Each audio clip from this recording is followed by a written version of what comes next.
Overthinking. The art of creating problems that didn't exist and stressing about solutions no one asked for. Why enjoy your life when you can just replay that awkward thing you said 5 years ago? Let's dive into the top ways your brain turns tiny moments into full-blown Netflix dramas. The doctor's in, let's begin. Number 10.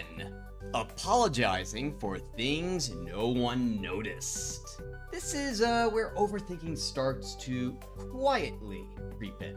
You catch yourself saying sorry for stuff no one noticed, like breathing weird on a phone call, or stumbling over one word over and over again because you could not pronounce it for the life of you, or waving awkwardly on camera. Your brain's hyper-focused on tiny things you think stood out, but in reality, most people didn't even register it. Here's another side of it. You apologize for things that don't even need to be apologized for. You know, like saying, sorry, I can't come to the meetup, when, you obviously had prior plans. Or you say, sorry, I didn't reply sooner, when it's only been an hour since that text message situation began. This overthinking convinces you that you're letting people down, or that you have to smooth over situations where no one's upset in the first place. Absolutely ridiculous. Let's learn more. Number 9. Overanalyzing simple texts. You know this one. Someone replies with okay or sure, quote unquote, and suddenly your brain is in alert mode. You're thinking, are they mad? Are they bored? Did I say something wrong? A message that was probably just typed quickly becomes this giant puzzle you feel like you have to solve right then and there. Overthinking turns these harmless messages into emotional landmines waiting to explode. And then you start reading between the lines. But most of the time, there are no lines to read between. The other person's probably just busy or didn't think twice about it. But your mind fills in the gaps with worry.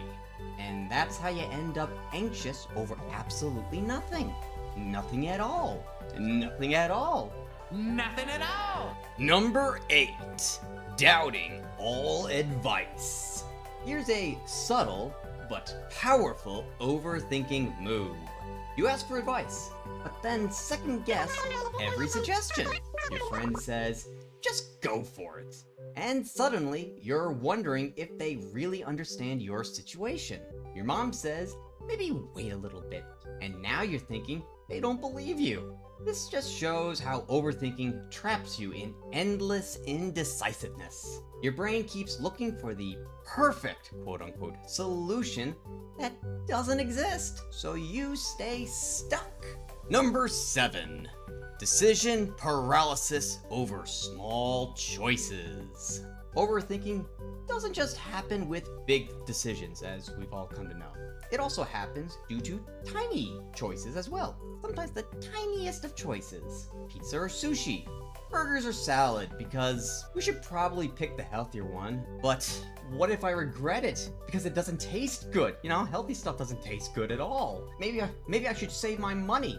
But what if I feel unsatisfied? Oh geez, oh no, oh geez, Rick. And then suddenly, dinner itself becomes a crisis. Because overthinking magnifies small, low-stake choices into high-pressure decisions. And it uses up your valuable brain energy and time, which are, again, valuable. Number 6. Writing and deleting messages. The draft, delete, repeat cycle. You type out a message, then you're just like, nah, that's too blunt. You rewrite it. Then you're just like, nah, that's way too soft. That does not get my message across at all. Too much fluff. You delete it and start again. And then maybe you don't send it at all. So you end up over-polishing your words until you're stuck on what to say exactly. Trapped in the downward spiral of perfection. So instead of connecting with others, you're caught up in editing and re-editing about what might be the wrong thing to say. Number 5. mentally rehearsing conversations. This one is such a classic overthinker move. You're prepping for small talk. You script what you'll say, they'll say, and come up with your perfect, quote unquote, responses. It feels like you're being responsible, like you're reducing the risk of something going wrong. But here's the thing. Real conversations never stick to the script because all that rehearsal keeps you trapped in your head instead of helping you connect in the moment.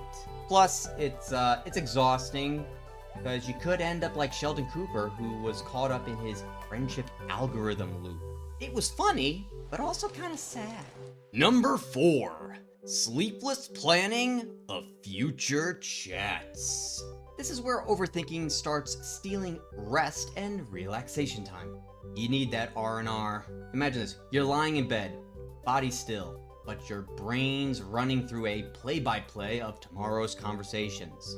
What you'll say is what they might say and what you'll say to that. It's like arguing with an imaginary friend while you're supposed to be winding down. This is very much just like the last slot, only this time it's affecting your sleep. With this, you end up becoming anxious, and now that you're robbed of the sleep you need to actually handle your future conversations for real, you become reactive instead of responsive. So you already put yourself at a disadvantage if you're doing this planning at night when you should be sleeping.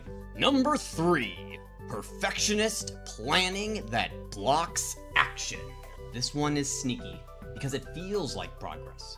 It feels like progress. You're planning, prepping, fine-tuning, but the truth, you're stuck. Overthinking tells you if you just plan a little more, you'll be ready. But that moment of ready, quote unquote, never comes. That's why this ranks so high on my list. It stops you from starting. Instead of taking imperfect action, you're locked in endless prep mode, and nothing actually gets done. You're not moving forward, and if you're not moving forward, you might as well be moving backwards. Number 2, what if spirals for every option. This is where every choice you consider leads to a spider web of what if situations. What if I choose wrong? What if it backfires? What if they hate me?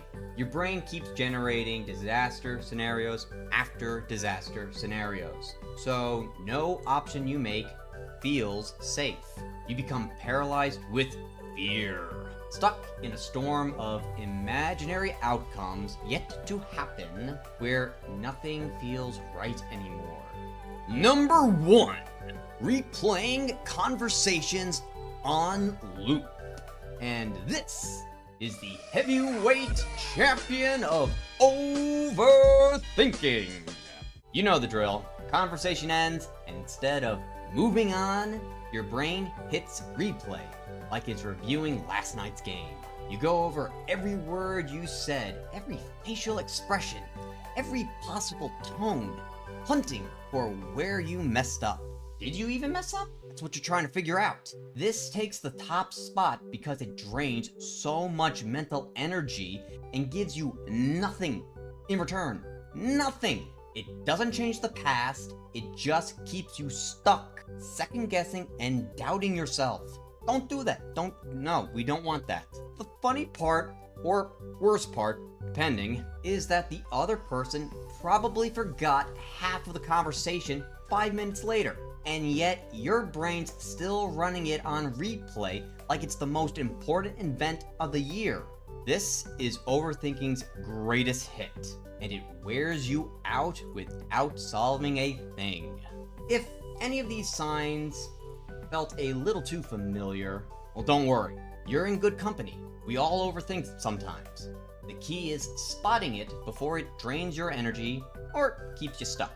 Which one hits you the hardest? Drop your favorite number in the chat below. No shame here, just solidarity. If you found this helpful, like and subscribe. The doctor is out.